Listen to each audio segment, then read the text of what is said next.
let me do my best to break down an extremely complicated subject. The first point is that there is no single area of the brain that does one single thing.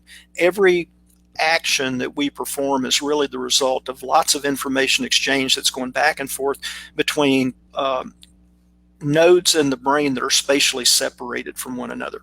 And these nodes and edges that connect the nodes, or the pathways, the structural pathways, the white matter tracks that are connecting these different parts of the brain, have this synchronized, like an orchestra playing music, sheet music, that is, if it's finely tuned, then the performance can be very precise.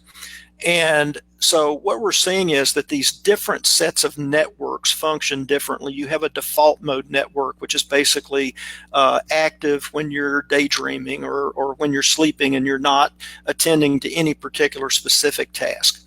You then have the executive control network, which involves the dorsolateral prefrontal cortex and the posterior parietal cortex, that is performing these higher level cognitive functions. The default mode and the executive control networks normally are not activated at the same time. The default mode has to be shut down for the executive control to be turned on.